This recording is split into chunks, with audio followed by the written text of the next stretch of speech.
The number one thing that I have learned from people with bulimia is it is a simultaneous need to hide and separate yourself from the world, as well as trying to gain back a sense of control. Thank you so much for being so brave and sharing your story with us, with the world, because it's a really scary thing, and I just apologize if I am going to be repeating knowledge that you already know, because people who have eating disorders and disordered eating tend to be very inquisitive, very smart. You do your research, but unfortunately for a lot of people it just kind of digs them deeper because they're not getting to the root cause of the issue, which is causing the symptom of bulimia. Start with the eating. The reason why we binge eat is because we are getting over the emotions. We are eating over the feelings so that we don't have to sit through them. This is a way of numbing the pain. It takes us outside of the head and into the body, which not only physically we feel the pain, so we're taken outside of the head,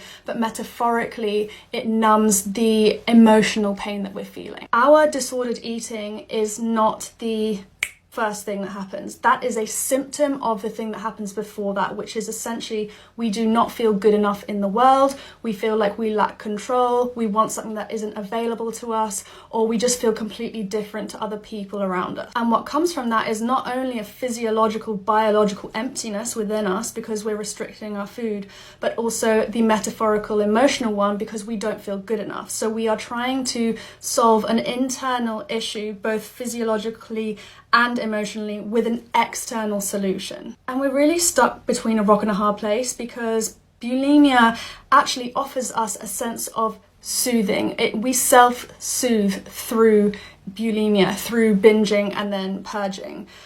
Because we need that comfort, we need that safety. And the thing is, when you go through it so many times, you know the outcome. It's not alien to you. You are able to predict the beginning, the middle and the end, and you can repeat that over and over again because our brains will do everything in its power to move us away from danger and into safety. But the problem with bulimia is once you self-soothe, you then feel the food is almost an invasion to you and you need to get it out as quickly as humanly possible, because then the guilt and the shame from potential weight gain and being out of control comes in. Firstly, this is not your fault.